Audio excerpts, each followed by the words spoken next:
Jonathan Lamb has barely said a word since his mother died. One photo, one sentence. That's it. And now his wife Susie has broken her silence to explain why, and what she revealed is heartbreaking on multiple levels. For those who've been following this story, Joni Lamb, co-founder of Daystar Television Network, passed away after a prolonged illness. Her death sent shockwaves through the Christian media world. But within her own family, the grief has a different texture, because Jonathan and his wife Susie were not there when she passed. They did not get to say goodbye. They did not get a final moment. And that absence is not incidental to this story. It is the story. Jonathan and Susie had been estranged from Joni. The falling out was public enough that insiders, followers, and observers knew there was serious family fracture happening behind the scenes of Daystar. And so when Joni died, Jonathan and Susie were grieving not just the loss of a mother. They were grieving what was never repaired. They were grieving the goodbye they never got to have.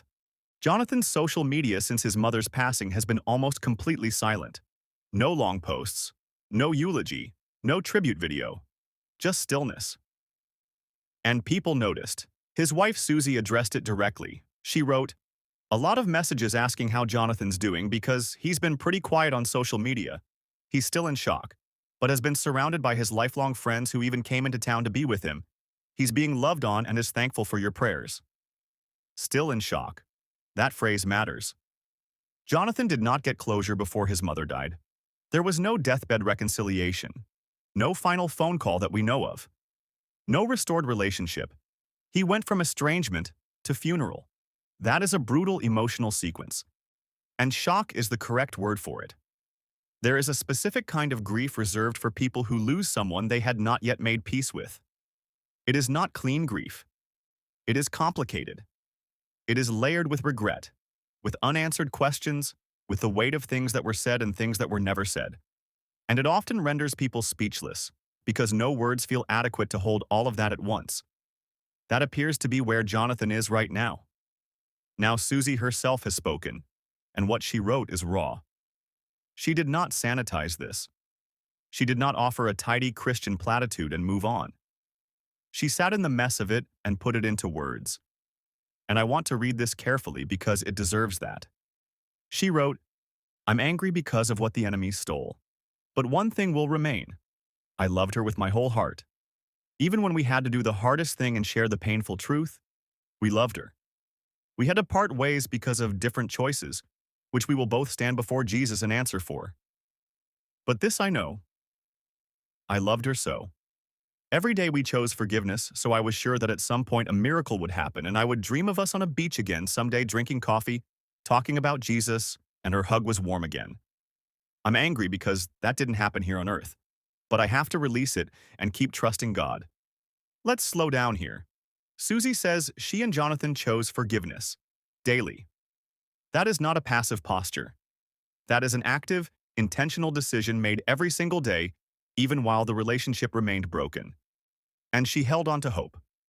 She genuinely believed, not just as a coping mechanism, but as a real expectation, that there would come a moment of full restoration. A beach, coffee, warm embraces. The relationship repaired. That moment never came. She goes on. "I know people say, keep all this to yourself.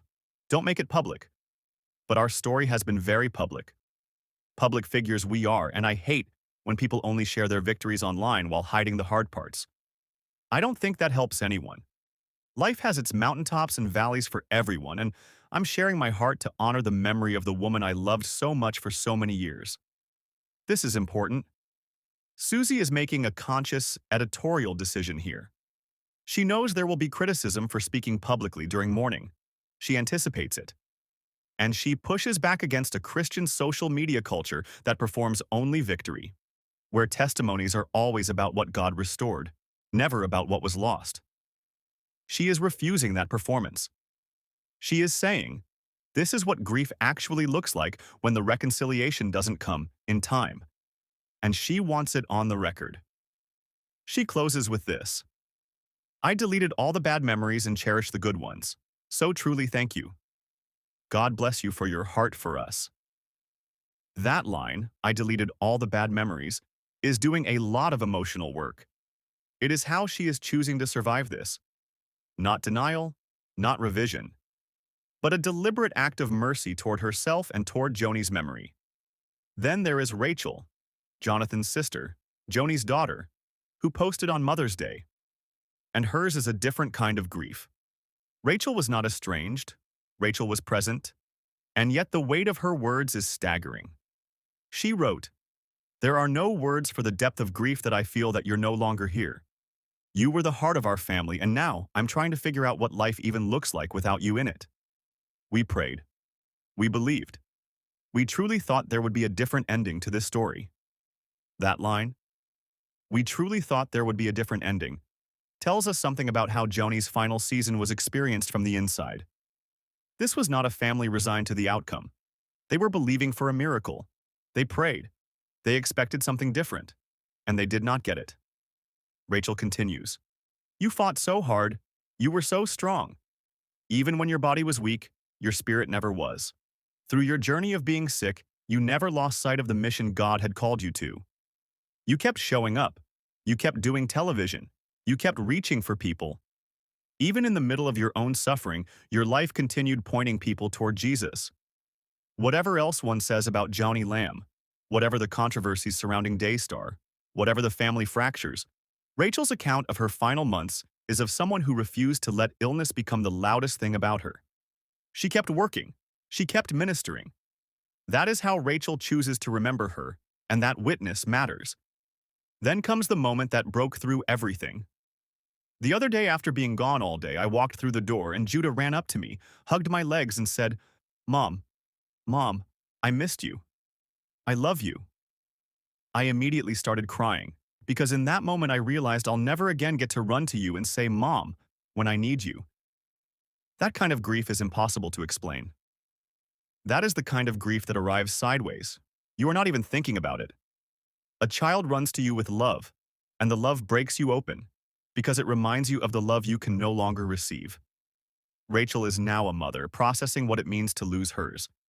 And she ends with this: "Happy Mother's Day, Mom." 5 words on a day that was designed to honor what she no longer has. What we are watching across these 3 posts, Susie's, Rachel's, and Jonathan's silence, is a family in 3 completely different grief positions, all converged on the same loss. Rachel lost her mother with presence. She was there. She is grieving the ending of something that, from her side, was intact. Jonathan and Susie lost someone they were still hoping to reconcile with.